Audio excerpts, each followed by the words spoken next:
O sea, toma 800 miligramos de aciclovir en 5 tomas al día, o sea, cada 5 horas más o menos, ¿no? Empezamos a las 8 de la mañana, 10 del día, 6 de la mañana, 10 del día, 2 de la tarde, 7 de la noche, 12 de la noche, son las 5 tomas durante el día. 7 días por lo menos, ¿eh? O sea, 4 gramos. No, yo no uso valaciclovir, uso solamente aciclovir, y el valaciclovir es mucho más efectivo, dicen, pero no tengo experiencia con valaciclovir, y no uso tampoco ganciclovir para herpes, eso solamente para citomegalovirus, no sirve. Emplean aciclovir en crema, pero la verdad, no sirve, inclusive para el herpes simple, ¿no? A veces uno tiene herpes simple y le llaman arañazo o beso de araña, no sé, ¿no? Y se ponen la cremita, intrascendente, de verdad que es intrascendente. Mejor se ponen yodo, una gota de yodo quema y se acabó la cosa.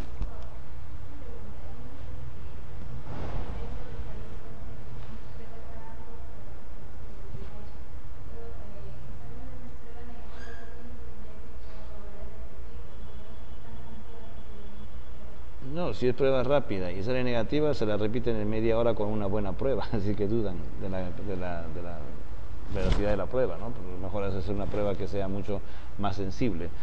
Pero las pruebas rápidas en general son más del 90% sensibles. La sensibilidad de una prueba rápida puede llegar hasta el 97% de sensibilidad. El tema está por la especificidad. La especificidad es menos grande que la sensibilidad de estas pruebas. Inclusive ustedes van a tener pruebas tan sensibles que van a dar falsos positivos, más falsos positivos que falsos negativos. Esto es importante, porque si usan en un laboratorio para transfusión de sangre, por ejemplo, sale positivo, no importa que sea falso positivo, es mejor que sea falso positivo que sea falso negativo. Esa sangre la botan, la eliminan o no la usan simplemente, ¿no? Y luego harán una prueba de confirmación. El problema está con los falsos negativos. El falso negativo, como les mostré, puede ser debido a una prueba mal hecha, y ese es un dilema. Si hay duda, hay que repetir inmediatamente, por eso digo, dependiendo de para qué es la prueba. Lo más importante está en establecer el objeto de la prueba. ¿Para qué estoy haciendo una prueba? Originalmente, hace 10 años, creo, o un poco más, cuando no había tratamiento antirretroviral, yo era uno de los que se oponía a la prueba de ELISA para las gestantes, por ejemplo. Porque el objetivo en ese entonces era, no la atiendo. Sale positiva, no la atiendo, ¿no? Es una locura, ese no es el sentido de hacer la prueba, sino más bien protegerse y atenderla bien a la paciente. Y digo esto porque muchas veces, lamentablemente sucedía en ese entonces por la poca información que había. Imagínense ustedes, más de la mitad de la gente tenía temor a acercarse a los pacientes, y también sucede en la población médica, eso es indudable, ¿no? Hay cierta preocupación. Y en H1N1 ustedes lo han visto, ¿no? Todo el mundo quiere ponerse máscara, hasta el personal de salud, en forma innecesaria, me refiero dependiendo de la circunstancia. Y lo mismo, con VIH al inicio, escafandras, si era posible, quemaban los colchones y todo lo demás, era lógico que no se conocía. Cuando ya se conoce bien, se van mejorando las condiciones y todo lo demás. Pero ciertamente que este hecho hace que uno deba tener más preocupación con la prueba y establecer si es un falso positivo o un falso negativo. ¿Para qué es la prueba? Para gestantes. Hoy día es necesario, obligatorio, porque hoy día sí hay tratamiento. Entonces yo le voy a dar profilaxis con AZT a una paciente que esté infectada, y voy a bajar de 27% más o menos, que es la posibilidad de infectarse el niño, hasta 0%, sobre todo si uso 3 drogas. Si uso 3 drogas es posible que 0% de transmisibilidad. Más, pregunten. Ok, la recomendación es que gestante infectada y debe tener su control de VIH de todas maneras. Si está infectada, recibe tratamiento las últimas semanas del embarazo. Recordemos que la transmisión fundamentalmente está en el periparto, muy cercano al parto, y durante la lactancia. O sea, está claro que la lactancia transmite. Sigue ese concepto válido, la transmisión desde la madre al niño existe. Entonces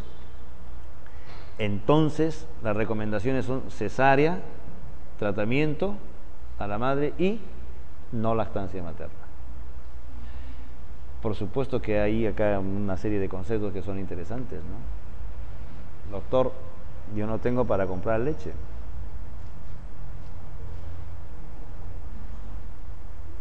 No hay fórmulas, no hay nada. ¿Qué hacemos? Leche de soya. Dramático, ¿no? Felizmente, el tratamiento debido a este tema del global, ¿cómo se llama?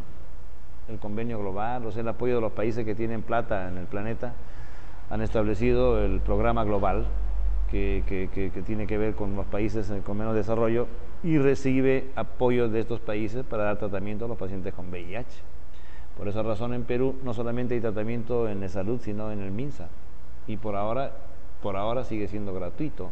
Cuando se inició el programa global se estableció que esto iba a ser durante 5 años y después de 5 años pasaba a la economía del país el tratamiento de los pacientes con VIH. Una locura, pues para Perú eso es muy difícil.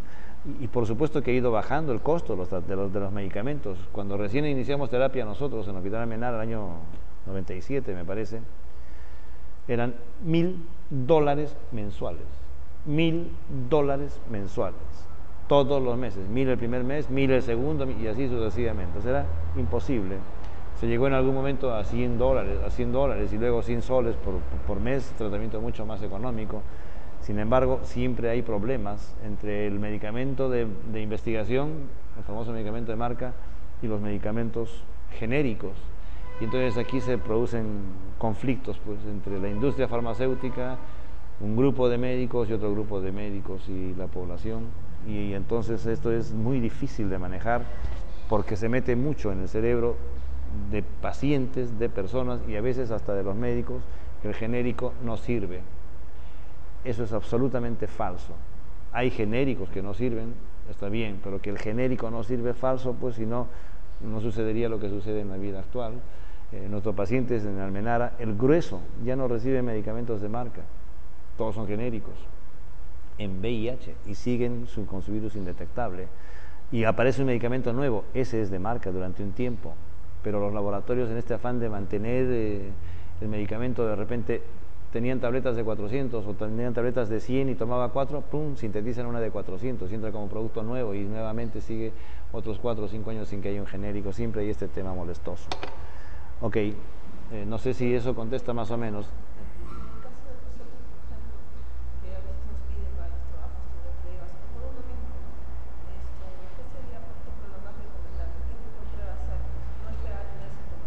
No, pues la prueba vulgar y silvestre llamada ELISA, ¿no? ELISA para el VIH, que les vuelvo a decir, la sensibilidad es muy alta, más del 99%. La sensibilidad muy difícilmente va a dar negativo, falso. Lo que da es falso positivo, ¿ok? Y por supuesto, si a mí me preguntan, doctor, ¿cuándo me hago la prueba? Después de 6 meses de la última relación, no al día siguiente, porque al día siguiente va a ser negativo. Entonces, es válida la prueba negativa hasta 6 meses después. Y doctor, estoy haciéndome una prueba de 4ª generación. Después de un mes ya difícilmente va a ser negativo. Lo más probable es que sea positivo, ¿ok? Y en el peor de los casos se piden 3 meses hasta que la prueba sea repetirla cada 3 meses si es que les queda la inquietud. Y si sospechan del esposo o de la pareja, se hacen cada 3 meses o cada 6 meses, ¿no?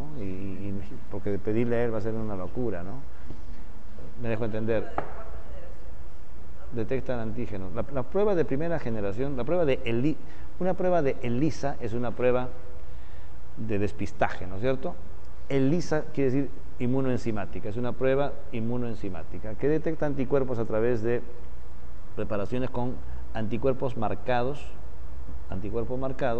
que en un medio donde se utiliza una enzima permite la unión del anticuerpo que tengo yo marcado con el anticuerpo del paciente.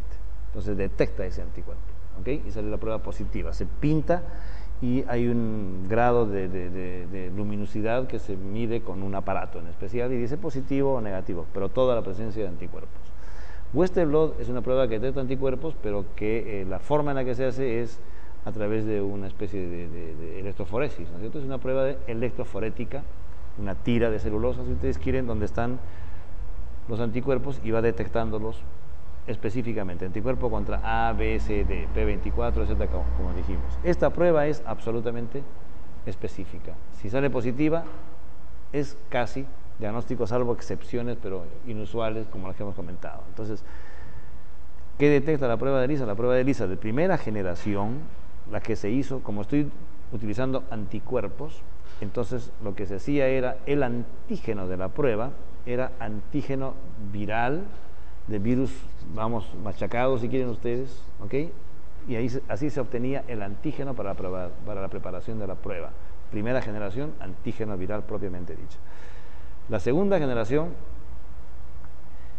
se emplea la recombinación para síntesis de virus. Entonces es un antígeno obtenido por replicación recombinante, como se hacen vacunas. Si ustedes en un recipiente de hongos, ¿no es cierto?, para levadura de cerveza, por ejemplo, colocan un pedacito de un gen de un virus, como por ejemplo el de la hepatitis B, y este bicho empieza a replicar. En base a este gen, empieza a replicar la parte del virus que ustedes quieren. Entonces así se replica, por ejemplo, el antígeno de superficie. Y en este medio se replica el antígeno de superficie de la hepatitis B y obtenemos la vacuna contra hepatitis B. Esto se llama antígeno recombinante. Y lo mismo hacemos para VIH. Utilizamos el gen que dé el antígeno del virus capaz de replicarse y obtenemos el antígeno que ya no va a haber infección. O sea, es a través de la recombinación. Y lo de tercera generación es pedacitos de proteína del virus, pedacitos proteicos del virus propiamente dichos, ¿ok? Que hacen a veces de antígeno. Entonces, ¿por qué es importante esto? Porque en los países de tercer mundo, hace algunos años, cuando era muy caro el obtener las pruebas de Western blot o de inmunofluorescencia, por ejemplo, existían lo que se llamaba las estrategias de detección o de diagnóstico de infección por VIH sin el empleo de pruebas de Western blot, inmunofluorescencia o radioinmunoprecipitación. Estas tres formas de pruebas son de confirmación: inmunoprecipitación, RIPA, inmunofluorescencia, IFA, y Western blot. Son tres pruebas de confirmación del diagnóstico de infección por VIH, pero cuando no había opción para hacer estas pruebas por el costo de ellas, se establecieron estrategias. Y una estrategia es, estrategia 1, una prueba de ELISA en un paciente. Con una prueba de ELISA está hecho el diagnóstico. ¿En qué casos? Un paciente que tenga cándida oral, por ejemplo, que tenga cándida oral y 1000 parejas sexuales, ELISA positivo, VIH, pues no hay que dudarlo. Una monja asintomática, ELISA positivo, falso positivo, lo más probable. ¿Okay? Entonces se estableció, por ejemplo, para donantes de sangre asintomáticos, estrategia 3. ¿Qué cosa es estrategia 3? Mientras que estrategia 1 es suficiente para aquel paciente que tiene síntomas evidentes, muy sugestivos de VIH y le sale positivo, es diagnóstico, la estrategia 3 es para un donante que no tiene ningún síntoma, cero. No tiene síntomas, no hay datos de epidemiológicos, y entonces esa es la estrategia 3. ¿Qué es la estrategia 3? 3 test de ELISA, pero con dos condiciones. No se repite la misma prueba de ELISA en las 3 muestras de sangre, sino son con antígeno diferente, o sea, uno puede ser antígeno recombinante, ¿ok? Por la metodología recombinante, estrategia, lo que decía yo, de segunda generación. Otro puede ser una prueba con antígeno vulgar y silvestre de virus machacado, lo que sea, ¿no es cierto? Eso es. O uno, estoy hablando de diferente antígeno, o dos, de metodología de prueba. Por ejemplo, látex es una prueba, Aubiodot, como les comenté hace un rato, es la prueba cubana, que lo que es oro coloidal. Son pruebas cuya metodología es diferente. En una uso látex, en otra uso Aubiodot. Son dos pruebas diferentes. El antígeno de repente es el mismo. En ambos casos antígeno recombinante, pero la metodología es diferente. Y en la otra, la metodología puede ser la misma. ELISA, inmunoenzimático, ya no látex ni Aubiodot, sino ELISA en ambos casos, pero el antígeno de segunda o de tercera generación. ¿Está claro? Eso quiere decir antígeno de primera, segunda, tercera generación. Estas pruebas se refieren de primera, segunda, tercera y cuarta generación, se refieren a la forma en la cual se obtuvo el antígeno para llevar a cabo la prueba. Y en estas de cuarta generación se acepta la presencia de antígeno, inclusive es capaz de detectar antígeno. No solamente detecta anticuerpos, sino detecta el antígeno. Ok, otra.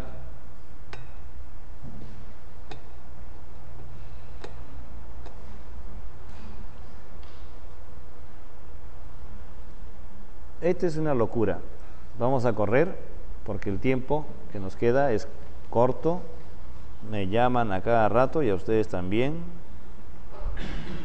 Casi digo, tienen que ir a lactar. Se transmiten sexualmente. ¿Verdad? Pues, porque me dijeron lo de la lactancia, se me quedó clavada la palabra. Tienen que ir a descansar. Enfermedades infecciosas que se transmiten sexualmente. Infecciones que se transmiten sexualmente. O sea, si yo voy a referirme a las clásicas infecciones, por ejemplo, no voy a referirme a oxiurasis. Oxiuros hoy día se considera una enfermedad de transmisión sexual, como saben. Hepatitis B es una enfermedad de transmisión sexual, ¿no? Y es interesante. ¿Quién iba hace algunos años a pensar en oxiuros en transmisión sexual? Y es que, valgan verdades, los últimos años se habla tanto de sexo que ahora ya sabemos lo que es un sexo oroanal, que quizás en época antigua o en mi época, por decirles algo, no me sonaba mucho esa expresión, pero con la aparición del VIH uno ha descubierto que el sexo es la muerte, ¿no? Hay una forma de ser, y cuando ustedes curiosean la literatura hace algunos años, ¿y cuántas parejas sexuales en una noche, no? Su récord, 140 en un día, es imposible, pues 140 parejas, imagínense ustedes 140 parejas en un día, pero ¿y cómo lo hacen, no? Fácil, pues no, fácil. En un baño turco, se apoya contra la pared y cuenta 1, 2, 3, van pasando nomás. Claro, eso es así y es absolutamente cierto. Y otro tipo de sexo dramático, ¿no? La penetración hasta el codo. Eso es sexo. Imposible, ¿no es cierto? Ese es un sexo que existe, además, o sea, es una más de las aberraciones, si es que cabe la expresión, porque no sé si sea aberración, en el mundo actual creo que ya la palabra aberración es la única aberración.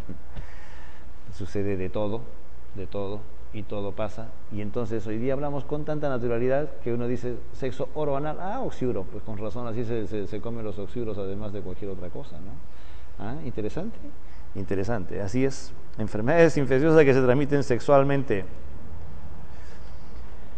Un concepto fundamental en las infecciones de transmisión sexual, como en cualquier otra, ¿no? Como en todas las infecciones, como ustedes saben, es la tasa de reproducción básica de transmisión. Esto es importantísimo, el RO o R0. Para que nosotros hablemos de tasa de transmisión de cualquier enfermedad transmisible, H1N1, VIH, lo que ustedes quieran, tiene que haber 3 condiciones fundamentales. Y esto es importante porque cuando hablamos de control de infecciones, vamos a actuar sobre cualquiera de estos 3 puntos. Y mejor aún, si es que es posible, con los 3 puntos. Entonces, esta tasa de reproducción básica de la infección está dada, 1, por la medida de infectividad. ¿Cuántas personas soy capaz de transmitir con mi gonococo, por ejemplo? Yo tengo mi gonococo, ¿con cuántas personas tengo que tener sexo para transmitirles a alguna de ellas? Segundo, la medida de intercambio de pareja sexual. ¿Qué posibilidad hay de transmitir la infección? Y luego, medida de duración de la infectividad. ¿Cuánto tiempo soy capaz de transmitir? ¿Durante cuánto tiempo estoy en condiciones de transmitir mi gonococo? ¿O ya se curó solo o ya no se transmite? Entonces, les decía yo, para cualquier infección, ustedes recuerdan, ahorita nada más H1N1, se decía un día antes hasta 7 días después. Ese es el tiempo de infectividad, la duración de la infectividad, porque las infecciones se pueden controlar solas o curarse solas. Y entonces, por ejemplo, el gonococo, me gusta este ejemplo, porque si yo tengo mi gonococo hoy día, para que no desaparezca el gonococo del planeta, tengo que infectar por lo menos a una, ¿cierto? Si yo tengo mi gonococo y no infecto a nadie, se acaba pues la enfermedad. Yo tengo que contribuir yo tengo que colaborar para que el gonococo no desaparezca, ¿no? O sea, tengo que por lo menos infectar a una, ¿no es cierto? Lógicamente. Y entonces, ¿qué cosa es esto? La medida de infectividad, la eficiencia de transmisión, 50%. 50% de transmisión. Es decir, de 100 relaciones sexuales que yo tenga, 50 voy a pasar desde relaciones sexuales, no estoy hablando de personas, de 100 relaciones sexuales, 50. Esa es la tasa de transmisibilidad, de infectividad, importantísimo. Y la medida de intercambio de pareja sexual, 4 parejas sexuales debo tener para que una de ellas coja la infección. ¿Y en cuánto tiempo? Como hablamos al año, medio año. O sea, durante un año yo debo tener relaciones con 4 chicas, ¿ok? Por lo menos, para que una de ellas esté infectada. Aquí vean ustedes el gráfico. Medida de intercambio de parejas, 4. Duración de la infectividad, 6 meses. 4 personas durante un año, 6 meses de infectividad. Al 50% voy a infectar y tengo una infectada con gonorrea. Entonces, si yo retrocedo y multiplico 0,5 por 4 por 0,5, 1. Esa es la tasa de replicación. Qué bonito, qué bonito. Esta es una fórmula epidemiológica válida para todas las infecciones, para todas las enfermedades transmisibles. Y entonces ustedes pueden establecer este hecho. Y luego me dicen, doctor, y entonces, ¿cómo podría yo controlar esto? Primero, voy a disminuir la eficiencia de transmisión. Pues, ¿con qué? ¿No es cierto? Con el preservativo. ¡Truc! Voy a disminuir el intercambio de parejas sexuales. ¿Con qué? Con propaganda, pues, o con difusión de conocimiento. Y decirle, ya, pues, con la fidelidad, déjense de bromas, ¿no es cierto? Y la duración de la infectividad, ¿cómo puedo disminuir la duración de la infectividad? Si es que es una enfermedad tratable, lo trato. Y de aquí nació el concepto de manejo sindrómico de las infecciones de transmisión sexual. El concepto es más o menos el siguiente. Vean de dónde se mueve esto. Cuando un varón tiene secreción uretral o tiene una úlcera, no es fácil que vaya al consultorio de un médico. No es fácil. Le pregunta al amigo, al primo, al vecino, o va a la farmacia y le dice, tengo tal cosa, ¿no? Y entonces ahí le dicen lo que debe hacer. Porque si va al hospital o al consultorio, le van a hacer análisis, le van a hacer historia, lo van a examinar y lo va a examinar el médico más 50 alumnos. ¿No? Porque es así, ¿no es cierto? Todo el mundo quiere ver, a ver, muy bien. Y luego de que va a los análisis tiene que regresar para que vean la receta, otra vez tiene que volver a mostrar. Conclusión, el manejo sindrómico es el paciente entra al consultorio, dice tengo tal cosa y antes de que salga, ¡pah!, le ponen su aguja y se acabó. Lo clavan, o sea, le dan tratamiento. Y le dan tratamiento como si tuviese todo, como vamos a ver ahora. Esa es la idea. ¿Por qué? Porque estoy disminuyendo la duración de la infectividad. Esto es sumamente importante. Por lo menos esto puedo hacer rápidamente. Y en lo posible debo tener contacto, bueno, no contacto de tocar, me refiero, debemos lograr que él traiga o informe a la pareja sexual, porque es muy probable que sea necesario tratar a la pareja. Nosotros no tenemos el sistema que tienen los gringos, pues. ¿Vieron la película esa en la que un jovencito va a pedir su análisis de serología para el LUES? Le sacan los análisis, al día siguiente y le dicen, lo siento, no puedo dar esos resultados. ¿Por qué? ¿Por qué? Porque su resultado ha sido positivo y tengo que dar tratamiento, pero para dar tratamiento necesito saber quiénes han sido las personas con las que usted ha estado. Y él le dice, uy, no les puedo decir. Tiene que hacerlo, porque si no lo dice, no le damos tratamiento y no va a tener trabajo y etcétera. Entonces él dice, un favor, denme 24 horas. Yo voy a hablar con las personas que he tenido relaciones para que vengan a hacerse sus análisis acá. El médico lo mira, está bien, 24 horas.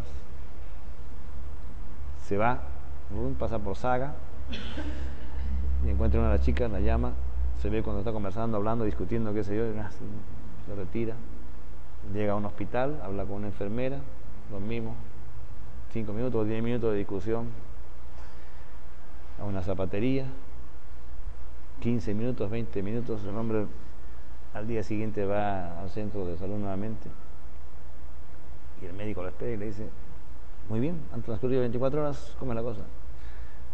Y dice, ¿sabes qué? He hablado con las personas, pero se niegan a venir a hacer sus análisis. ¿No quieren venir? No. No se preocupe, sacan unos papeles y le dicen, estos son los resultados de las chicas. Los resultados de las 3 chicas eran negativos. que el nombramiento es negativo. Dice, pero ¿y cómo saben quiénes eran? No se preocupe, nuestro sistema de vigilancia epidemiológica hizo que todo el camino que usted estaba recorriendo lo iban acompañando. Pero acá está el resultado de su esposa. Positivo.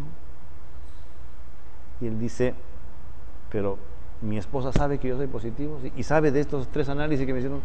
Sí, lo estoy esperando adentro, pase y hable con ella, ¿no? Y termina acercándose a una esposa, se ven, se abrazan y se acabó la cosa. Pero la curiosidad del varón es grande, ¿no? ¿Y quién es? Tu socio. Tu socio es el responsable de nuestra infección. Eso se llama vigilancia epidemiológica. Los gringos son así. El paciente sale y ya tiene 3 que lo están siguiendo para ver a dónde va a tener contacto. Exactamente igual como el caso de VIH que ustedes vieron, cómo siguieron a este bailarín que tuvo la diseminación más grande, o ese paciente con tuberculosis multidrogo resistente que se lleva de Europa a Estados Unidos, y un japonés con un seguimiento con gráficos en el avión de quiénes eran los que estaban sentados alrededor de él y dónde vivían y dónde estaban. Es decir, lo que debe hacerse como se hace en nuestro país. Y entonces, para prevenir las infecciones de transmisión sexual, disminución de las parejas, detección temprana y tratamiento, uso responsable del preservativo. Cada uno de los pasos tiene un significado para poder controlar las infecciones. Importante. ¿Cualquier infección de transmisión incrementa la infección por portador? No. ¿Incrementa la susceptibilidad? Claro. Si un paciente tiene una úlcera genital, más fácil que lo infecten. Dramático. Yo le decía que las mujeres están en más riesgo, porque es difícil ver una úlcera en el cuello uterino. Ni el esposo, pues. Tranca. En cambio, una úlcera en el pene, papaya, ¿no? Si no la ven, la sienten. En fin, si les queda la duda, prenden la luz y se acabó la cosa. Y entonces, más riesgo tiene la mujer que el varón para infectarse. Y si el paciente tiene secreción uretral con el gonococo, que es pus, cientos de células, miles de células infectadas con el VIH, ¿ok? Entonces, la dinámica de transmisión del VIH es mayor cuando hay una infección de transmisión sexual. Clamidia y sífilis incrementan la replicación del virus, por otro lado, importantísimo. Gonorrea, como decía yo, hasta 8 veces la transmisibilidad del virus. Vean, en el semen está grande. Si le dan tratamiento, la gonorrea disminuye la transmisión del VIH. Y entonces tiene sentido dar tratamiento temprano al paciente. Apenas entra al consultorio, ¡plac!, lo clavan. Las que tienen úlceras aumentan la infecciosidad. Y este es el ejemplo. Vean, VIH en sangre y VIH en semen. ¿Ok? VIH en sangre, VIH en semen. Si hay una infección de transmisión sexual en este paciente, después de la seroconversión, a pesar de estar asintomático, ¡brum!, aumenta el RNA en el semen. Pero si le dan tratamiento antibiótico, ¡brum!, cae. ¿Y por qué? Pues porque ya no hay células ya no hay células infectivas, o sea, ya no hay pus. Al no haber pus, ya no hay VIH en el semen, disminuye el VIH. O sea, el medio ayuda a la transmisión. Esto es interesante, esto es muy bonito, porque esta es la mejor demostración de la dinámica de transmisión de las infecciones de transmisión sexual. Esto ha sido demostrado ya clásicamente, ustedes ya lo conocen. Y entonces, cuando hablamos de infección de transmisión sexual, nos referimos a 3 conceptos fundamentales. ¿Cómo vamos a tratarlo? Clínicamente, con el diagnóstico etiológico, al llegar al diagnóstico específico, LUES, bacán, plac, tratamiento, o podría ser por el manejo sindrómico. Depende de dónde nos encontremos y qué facilidades tenemos para hacer el diagnóstico. Si podemos hacer un diagnóstico etiológico, perfecto, pues, ¿no? Si hace el diagnóstico etiológico es lo ideal. Si uno puede demostrar gonococo o puede demostrar clamidia, perfecto, pues, ¿no? Una prueba de reacción en cadena de ligasa, por ejemplo, si la tienen, perfecto. Y si no la tienen, pues el tratamiento sindrómico que va a resolver el problema, especialmente en los lugares donde no hay medios para hacer un diagnóstico correcto. Uno clínicamente puede sospechar una infección y puede sospechar qué cosa es, pero hay que confirmarla etiológicamente, y de no ser así, darle tratamiento de forma sindrómica. Cualquiera de estas es una infección de transmisión sexual. Vean qué interesante. donovanosis, candidiasis, vaginosis, tricomona, granuloma, herpes genital, linfogranuloma venéreo, carosis, pediclosis, chancroides, en fin. Y aquí no están las que yo les había comentado, ¿no es cierto? Como hepatitis, que es muy común hoy día. La hepatitis B es de transmisión sexual fundamentalmente, ¿no? Y también es de transmisión sanguínea, pero la hepatitis B deben ustedes cuidarse mucho de la hepatitis B. Nos cuidamos más de VIH en todo caso y nos olvidamos de hepatitis B. Y yo creo que es obligatorio que estén vacunados contra hepatitis B. Todo médico debe estar vacunado contra hepatitis B, tanto por la posibilidad del sexo que está en la puerta de la esquina. ¿En la puerta de la esquina? No es en la puerta de la esquina, ¿no? Está a la vuelta de la esquina, ¿no? Es lo mismo, ¿no? Todo les queda claro, ¿no? La puerta de la esquina. A los que entienden, dice, no hay nada que hacer. Ahí están las infecciones, especialmente las infecciones de transmisión sexual, y hepatitis B es eso. Por lo tanto, vacuna, obligatorio.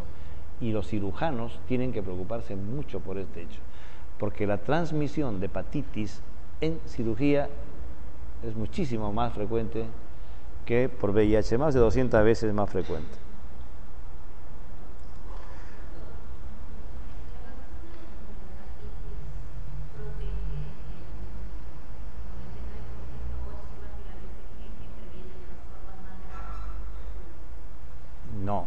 No, definitivamente son totalmente diferentes. En tuberculosis la protección que se produce es por inmunidad celular. Lo que se logra es un incremento, un reconocimiento mejor y, como muy bien ha señalado, un control de las formas serias en niños, especialmente meningitis y tuberculosis miliar, mucho más difícil que suceda con la BCG. Pero no da la protección que da cualquier otro tipo de vacuna, por ejemplo, poliomielitis o hepatitis B. Estas son infecciones que generan respuesta de anticuerpos más que de inmunidad celular, ¿no es cierto? Entonces, la BCG es cierto, no es una vacuna que proteja contra la infección, contra la tuberculosis, pero sí, en cambio, la vacuna de hepatitis B tiene una protección mucho más alta. No existe vacuna 100% capaz de producir protección, no existe, ¿no es cierto? Y tampoco es capaz uno de poder decir que estoy vacunando a todo el mundo. De alguna forma, con el tiempo y con la perseverancia, ha desaparecido en el planeta viruela, pero curioseen ustedes en internet sobre viruela en algunas zonas de África. Aparecen pequeños casitos de viruela a pesar de todo, y poliomielitis también prácticamente erradicada del planeta. Son dos infecciones erradicadas por la vacuna. La vacuna es un mecanismo importantísimo de protección de infecciones, es importantísimo. Por alguna razón, algún grupo humano de médicos muchas veces se refiere en no buenos conceptos a la vacuna, pero yo creo que lo han hecho porque las vacunas tienen diferentes formas de preparación y de preservación. Entonces, cuando uno preserva vacunas individuales, monodosis, el costo de esta vacuna es muy alto. Cuando uno preserva vacunas de 10 o 20 dosis, el costo es mucho menor. Y entonces alguien dice, estas vacunas que tienen muchas dosis de timerosal, que es el medio que se emplea para estabilizar la vacuna, puede producir compromiso encefálico, lo deben haber leído, pero eso no se ha demostrado fehacientemente. ¿Okay? La vacuna es un buen medio de protección, excelente medio de protección para las infecciones virales especialmente. ¿Okay?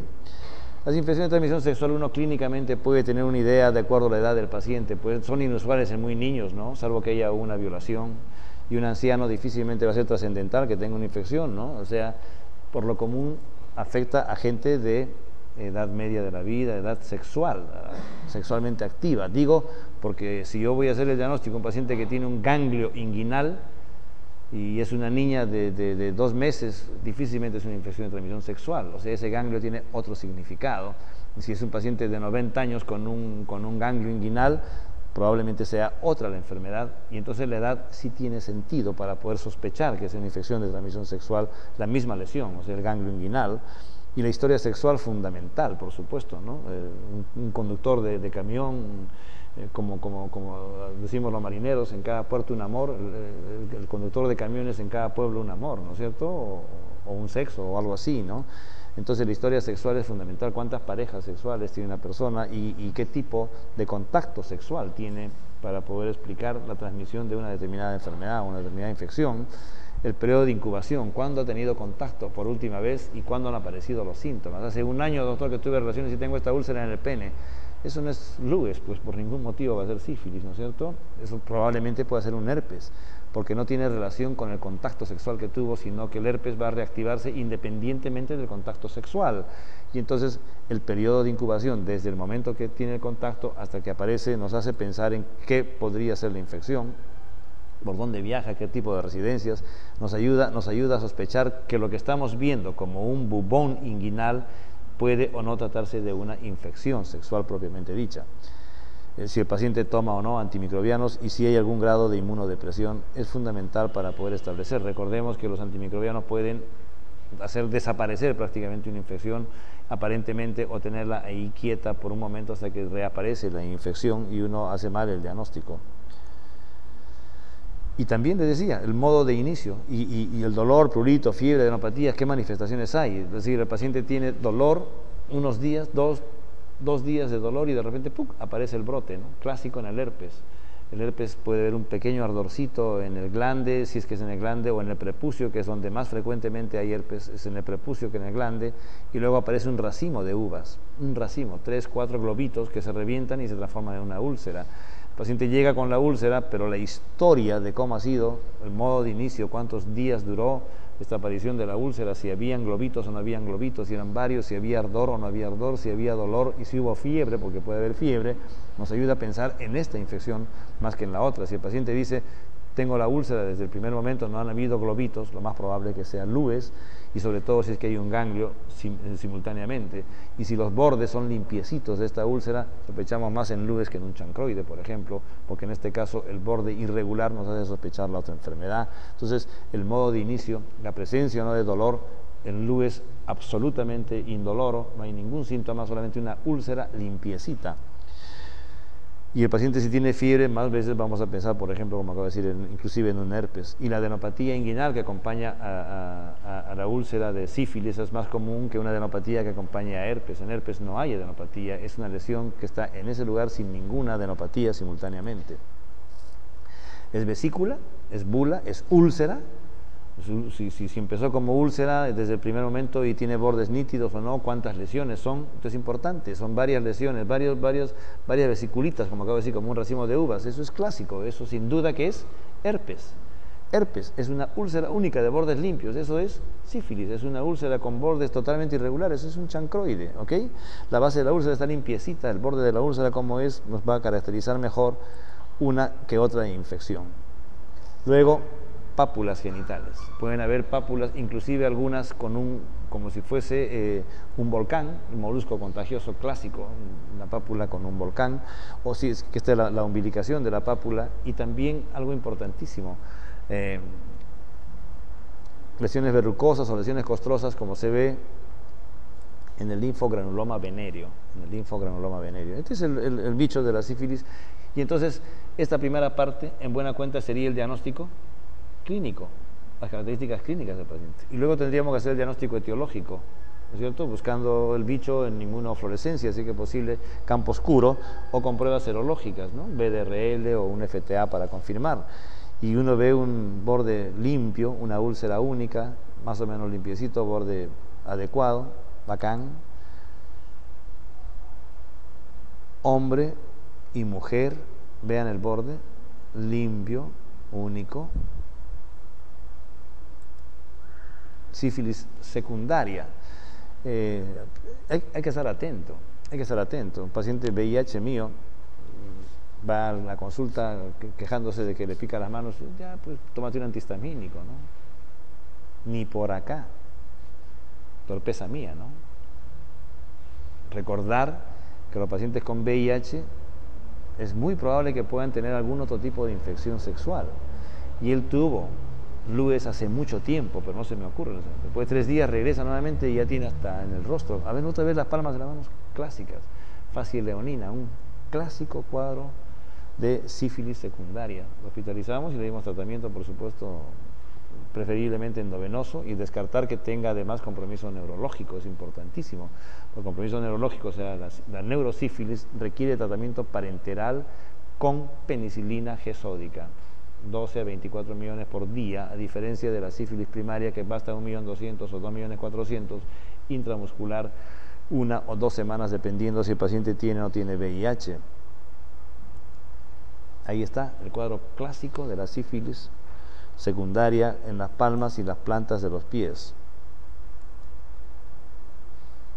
La sífilis terciaria o tardía avanzada, en estos pacientes puede haber compromiso, como ustedes saben, cardíaco, inclusive en la válvula aórtica, especialmente la aorta, que puede estar enferma, o haber los gomas sifilíticos que se ven tanto en la válvula como se puede ver en cualquier parte del cuerpo, inclusive lesiones óseas, como ustedes saben. Y entonces tienen ustedes sífilis primaria, sífilis secundaria y la sífilis terciaria, como acabo de mostrarles, con compromiso inclusive cardíaco, en el caso de la sífilis es importante, o con gomas sifilíticos. Chancro, un borde diferente, más anormal, más feo. Pus por el meato urinario, en este caso gonococo, pero otra infección importante es clamidia, gonococo y micoplasma. Micoplasma son los 3 gérmenes que producen secreción uretral, y entonces cuando uno va a tratar esta infección piensa en gonococo, en clamidia, para darle tratamiento sindrómico, y en úlceras uno piensa en chancroide, piensa en sífilis o lúes, para darle tratamiento dirigido a ese tipo de gérmenes. Si es que es herpes es distinto, porque uno va a ver la historia en que habían varios, y hace test de sangre para confirmar la infección por el herpes simple. Este es un paciente que fue operado 2 veces de cáncer de recto por error. Este no es un cáncer de recto, esta es una infección viral, este es ¿cómo se llama? Granuloma, ¿no es cierto? Un granuloma. Y luego uno hace el diagnóstico, le da tratamiento y se acabó la cosa, sin tener que darle cirugía, simplemente con el tratamiento. Y entonces, ¿qué decimos? Úlcera genital, sífilis, chancroide y herpes, si yo lo veo como síndrome. Flujo vaginal, candidiasis, tricomoniasis o gonorrea. Descarga uretral, uretritis, gonococo, clamidia, trachomatis, y además les dije ureaplasma urealyticum. Creo que les dije micoplasma, borren. Ureaplasma urealyticum. Micoplasma, por supuesto que también puede dar, pero no es la más importante. Clamidia, trachomatis y ureaplasma.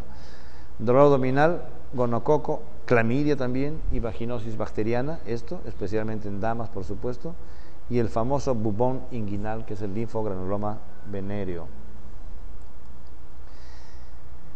Para llevar a cabo el manejo sindrómico, entonces, un diagnóstico etiológico clínico son mucho más caros y requieren apoyo de laboratorio. Y además, estos requieren que el paciente regrese. En cambio, el manejo sindrómico no se hace el diagnóstico etiológico. Una sola visita, el paciente antes de salir lo clavan, como dije, le ponen su ceftriaxona y se acabó la vaina, se acabó la cosa.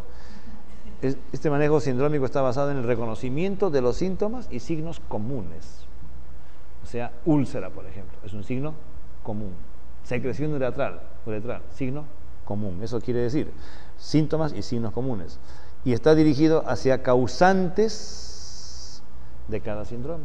No a uno, sino todos los gérmenes que son capaces de producir úlcera genital, o que son capaces de producir flujo vaginal o descarga uretral. Ese es el concepto. ¿Ok? Y esto es dirigido fundamentalmente a programas de prevención. Diferente el paciente que va a la consulta privada y que está dispuesto a regresar. Lógicamente es otra historia. A ese paciente se hace el diagnóstico etiológico, se hacen las pruebas de diagnóstico, se establece la enfermedad y se le da el tratamiento que corresponde. Pero cuando hablamos de programas de prevención en los centros asistenciales, donde es difícil hacer las pruebas y el paciente no va a regresar, le damos. Estos son los lineamientos. Miren, desde el 2002 no ha cambiado la fecha de los lineamientos. Y esto ha sido basado en una serie de pasos que se llevó a cabo para establecer el manuscrito final en octubre de 2002. Tiene una revisión posterior, pero que no ha modificado el tratamiento, ¿no? Para úlcera genital, esto es lo que se hace. La historia médica y el examen físico, porque muchas veces son insuficientes. Serológicos para sífilis, cultivo antígeno para herpes simple, cultivo de Haemophilus ducreyi en lugares donde el chancroide es prevalente. Si es que esto ustedes pueden hacer, hacen todo esto. Si no, inclusive una biopsia para hacer el diagnóstico. ¿Es imposible, doctor? no podemos hacer nada de esto, vamos a tener que dar tratamiento. Existen pruebas para virus del herpes, ¿no es cierto? G2 para infección por virus 2, G1 para virus 1. ¿Las hacemos? No. ¿Qué hacemos nosotros? Test de SANC. Con eso hacemos el diagnóstico, pero es importante que ustedes conozcan que existen algunas pruebas que son específicas, tanto para virus del herpes simple 1 como el tipo 2, e inclusive análisis de inmunoglobulinas. Un test Pocket se llama VHS, que tienen ahí los pocitos donde se demuestra la presencia de la respuesta inmune que ha tenido el paciente contra el virus del herpes simple. Estas son las pruebas, estos son los grados de sensibilidad y de especificidad de esta prueba, y en algunos casos pueden estar indicados test confirmatorios. ¿Contamos con esto? No, doctor, tratamiento sindrómico, ¿ok? Aquí está lo que habíamos hablado, el valaciclovir. Yo no uso ni fanciclovir ni valaciclovir, yo uso aciclovir por tradición y porque no hemos tenido dificultad con el aciclovir. El costo es realmente diferente, es muy alto el costo de valaciclovir. En general, el aciclovir, cuando apareció en nuestro medio como Sovirax, era pues inalcanzable para mucha gente, ¿no? Es caro, estos son medicamentos caros en general. 7 a 7 días, acá están las dosis, ¿ok? El valaciclovir basta 2 veces al día. Para herpes zóster también lo pueden utilizar igual, hasta 3 veces al día para herpes zóster. Para el genital pueden utilizar 2 veces al día, 3 a 5, o aciclovir 3 veces al día por 5 días. Qué diferente, estamos hablando de 1200 miligramos de aciclovir para herpes simple, en cambio para herpes zóster dije 4000, 5 por 8, 4 gramos de tratamiento.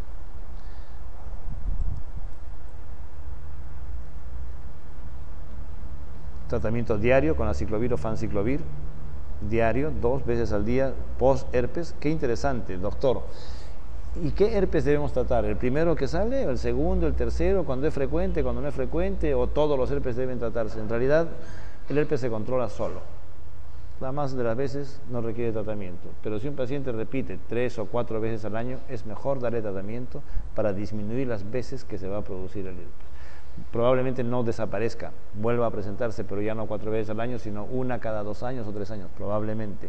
Y además quizás no dure 7 días, sino 3 o 4 días nada más. Y entonces sí tiene sentido. Y lo más temprano, mejor aún. En los pacientes con VIH, de todas maneras tienen que tratar la infección. Aquí está. Los episodios son más prolongados en los pacientes con VIH. Muchas veces terapia episódica o supresiva puede ser beneficiosa, es decir, repetir y repetir el tratamiento. En los casos severos, aciclovir 5 a 10 miligramos por kilo intravenoso cada 8 horas.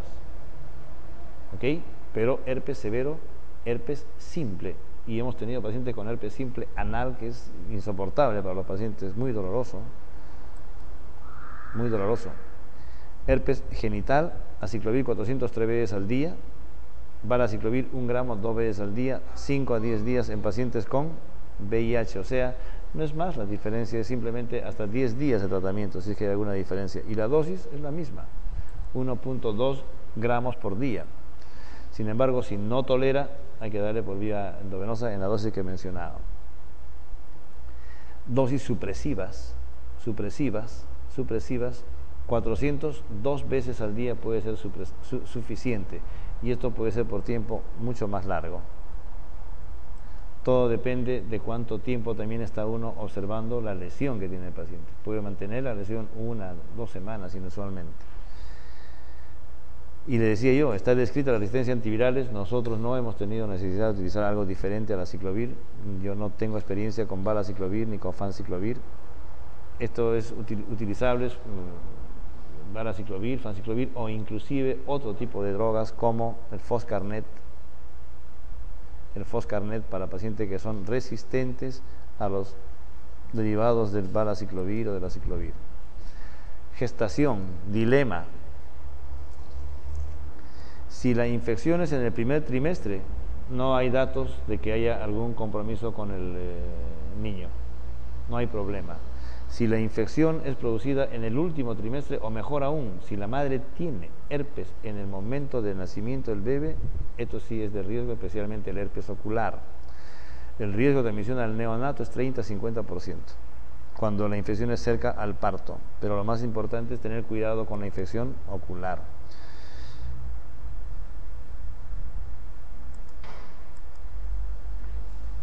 Para el caso de sífilis, este es el tratamiento recomendado: penicilina benzatínica, como le decía yo, 2.4 millones, ustedes ya lo conocen. Los alérgicos, ceftriaxona, acitromicina.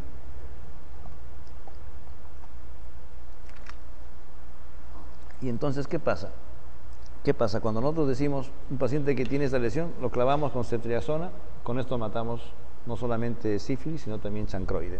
Este es un tratamiento de elección: ceftriaxona, y una alternativa, ciprofloxacina, y mejor aún, acitromicina. Me preocupa los que tengan que recibir la clase por lejos, porque para ellos ya no va a haber más información y ya me voy en 5 minutos. El resto lo van a revisar ustedes con lo que hemos observado. Tratamiento para sífilis primaria y secundaria, la que les estoy mostrando. Si es un paciente con VIH, 2.4 millones intramusculares. Pero qué importante que es hacer un estudio de líquido cefalorraquídeo en cualquier paciente VIH.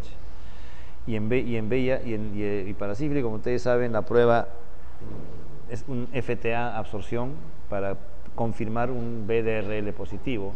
En caso de infección del sistema nervioso central, BDRL es la prueba de elección. No se pide FTA para confirmar infección en el líquido cefalorraquídeo. Basta con BDRL, y si es positivo, debe recibir tratamiento como si fuese neurosífilis. Esto es importante. Y el tratamiento es con penicilina benzatínica, 2.4 unidades semanales por 3 semanas, si es que el paciente tiene un cuadro de repetición especialmente. Y si tiene compromiso neurológico, con penicilina G sódica, probablemente van a tener que darle 10 días de tratamiento, 12 millones por día, 24 millones.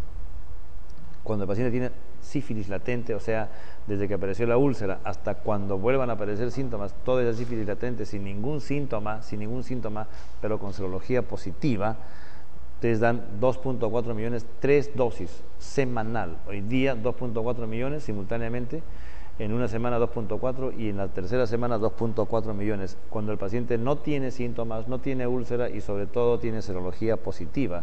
Es interesante, sobre todo si es FTA positivo estamos hablando, porque el paciente puede quedar con títulos bajos a pesar de ya no tener enfermedad. Los títulos quedan como una memoria.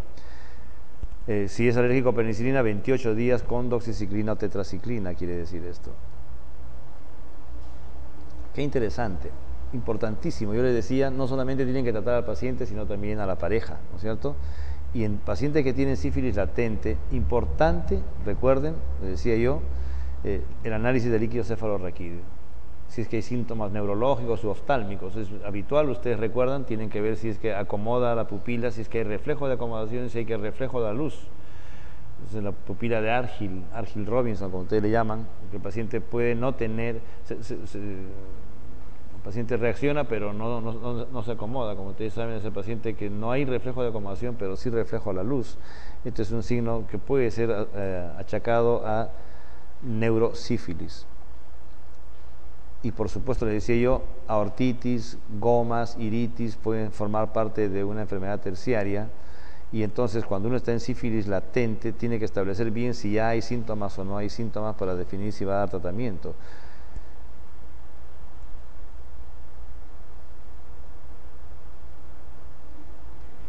Si no es gestante, un intervalo de 10 a 14 días entre la dosis puede ser aceptable antes de reiniciar un curso de tratamiento. ¿Ok?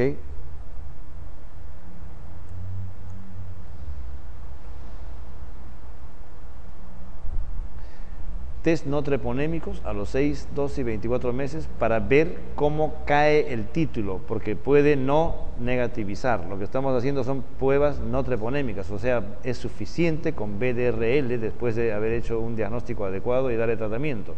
BDRL a los 3, a los 6 meses y vemos cómo cae el título. Importante el examen de líquido cefalorraquídeo.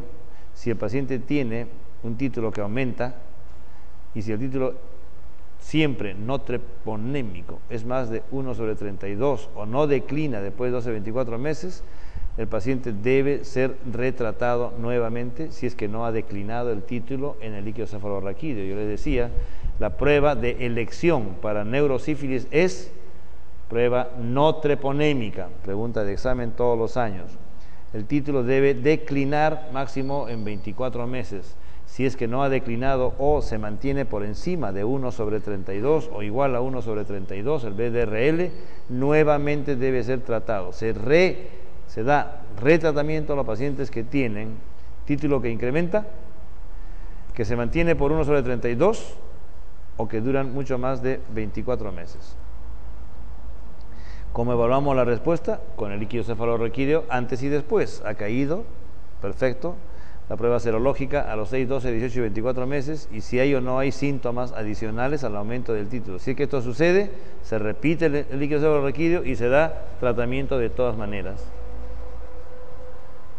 Si los títulos no treponémicos, si BDRL, por ejemplo, RPR, no disminuyen, se mantienen iguales en 12 a 24 meses, nuevamente cefalorraquídeo y tratamiento. Vean ustedes qué importante que es. Los títulos de BDRL deben caer, no estoy diciendo desaparecer, deben disminuir. Por eso es importante que sean cuantitativos, no es simplemente cualitativo, positivo o negativo, sino cuantitativo. Y si es sífilis temprana, sífilis primaria, FTA. Todo caso de sífilis o de infección de transmisión sexual debiera involucrar el manejo de la pareja sexual. ¿Ok? Vean ustedes, estos son para sífilis primaria 3 meses más los síntomas, si es secundaria 6 meses más los síntomas y 1 año para la sífilis latente temprana. Más de 90 días de exposición para la primaria, secundaria latente, tratar presuntivamente si la serología no se puede realizar. Tratamiento presuntivo para la pareja sexual siempre, tenga o no tenga resultados positivos, es mejor tratar a la pareja como si estuviese infectada, y si por supuesto tiene títulos, hay que darle tratamiento como si fuese una sífilis temprana. Me detengo en esto de sífilis porque es un tema muy importante hoy día, especialmente la transmisión en los niños, y las madres deben ser tratadas de todas maneras. La mujer nunca debe dejar de ser tratada cuando el varón es positivo. La mujer debe ser tratada como si estuviese infectada, porque si hace gestación, la sífilis del recién nacido, sí, ustedes saben que se transmite y da malformaciones congénitas, la naricita, las piernas, las piernas en sable, en fin, una serie de signos e inclusive componente neurológico en el recién nacido. Por eso es importante tratar a las gestantes, no solamente por aborto, sino por malformaciones congénitas. Es una de las infecciones que más malformaciones produce la neurosífilis dentro de la transmisión sexual. Estos son los regímenes recomendados, les decía yo, 3 a 4 millones cada 4 horas, o sea, 4 por 6, 24, 3 por 6, 12, por lo menos 18 a 24 millones de penicilina G cristalina, de 12 a 24, pero es mejor 24 millones, 10 a 14 días, la neurosífilis por obligación, endovenoso, no es intramuscular como dijimos, 2.4 millones. Lógicamente, como alternativa, 2.4 millones diarios, 10 a 14 días, si aguanta el paciente 2.4 millones diarios de penicilina, que es sumamente dolorosa, pues se la dan, ¿no? Si no, este es el tratamiento. Ocasionalmente ustedes van a ver esto está escrito, ¿ok?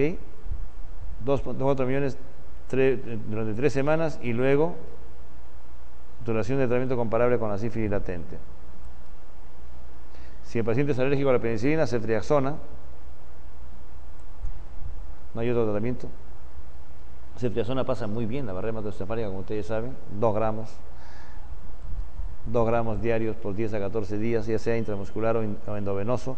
Lógicamente ustedes me dicen 2 gramos diarios intramuscular o todo, pucha, pero si lo intramuscular, la ceftriaxona duele, que da miedo, ¿no? Nadie usa 2 gramos, póngale una en cada nalga, pues, ¿no? Y se acabó. O si no, endovenoso 2 gramos, que está perfecto, es la dosis adecuada. Ceftriaxona pasa muy bien la barrera hematoencefálica, inclusive en pacientes que usan corticoides, o sea, no hay ningún problema con eso.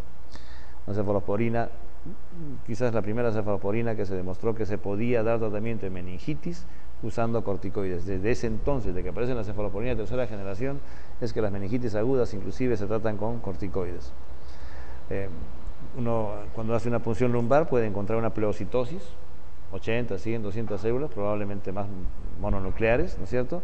Y luego se repite el líquido cefalorraquídeo para ver qué ha pasado. El líquido cefalorraquídeo, BDRL y proteínas caen lentamente. Prueba de elección, BDRL.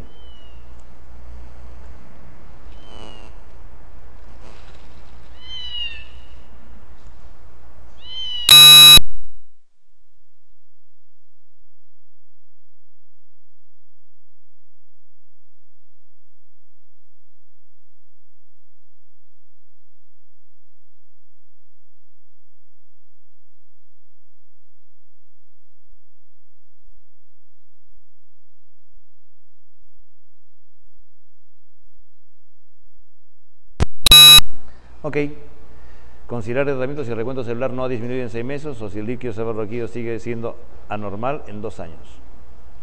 Durante la gestación, adicionar penicilina benzatínica después de la dosis inicial para sífilis primaria. Todas las gestantes deben tener un screening para sífilis, ya sea RPR o BDRL, permanentemente, en primer trimestre, segundo y tercer trimestre. El más serio es el primer trimestre, como ustedes saben, pero lo hacemos en todos los trimestres.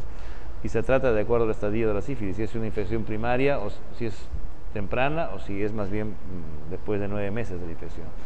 Estos son los títulos importantes en la madre, y la sífilis congénita es de temer. Esta es una infección muy seria. Si la madre tiene estos títulos, el niño va a salir infectado, por lo tanto es obligatorio darle tratamiento. Y aquí ustedes tienen las cifras y la vía por donde se puede administrar. La penicilina benzatínica 50.000 por kilo, penicilina G acuosa 100.000 por kilo, en fin. Chancroide, ceftriaxona 250 dosis única. Y entonces cuando yo les decía, ustedes lo clavan al paciente y tratan sífilis y chancroide, es porque ceftriaxona es una droga muy importante para tratar chancroide y también sífilis, la úlcera limpia o la úlcera cochina, cualquiera de las dos. Y con 250 miligramos puede ser suficiente, pero si van a darle tratamiento como si fuese sífilis, 2 gramos, se acabó. Están tratando chancroide, están tratando sífilis. Se recomienda que el O pueda ser I, ceftriaxona y ciprofloxacina, como vamos a ver más adelante. Estas son las dosis, las drogas que se emplean. Después de 3 o 7 días de recibir tratamiento, ven si es que la lesión como está. Es importantísimo ver la evolución es realmente satisfactoria.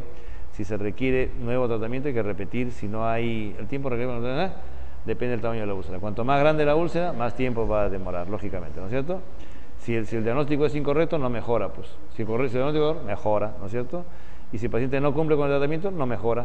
Y la última condición es que haya una resistencia antimicrobiana. Sin embargo, con ceftriaxona está muy bien. La linfadenopatía ocasionalmente puede requerir drenaje si es que está ahí el bubón que molesta y que no responde al tratamiento. Obligado si hubo contacto antes de 10 días del inicio de los síntomas. 10 días antes del inicio de los síntomas, tratamiento para la pareja de todas maneras. Hace un mes que no tengo relaciones con mi pareja, está bien, a la nueva chica tiene que... Claro, o sea, la pareja no es necesariamente la esposa, ¿no? O sea, la pareja a la que hay que tratar, pero es que es verdad, la pareja a la que hay que tratar, ¿cuál es? La pareja con la que tuvo relaciones 10 días previos a los síntomas. Si fue la esposa, ¿no es cierto?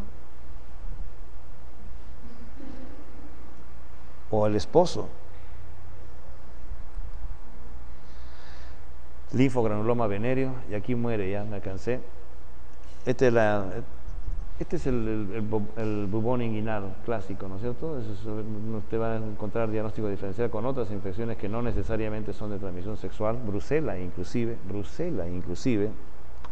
doxiciclina, 100 miligramos por 21 días, esta es la tetraciclina mejorada, ¿no es cierto? 100 miligramos por 21 días, 2 veces al día, o eritromicina base o acitromicina, que es una alternativa muy buena también.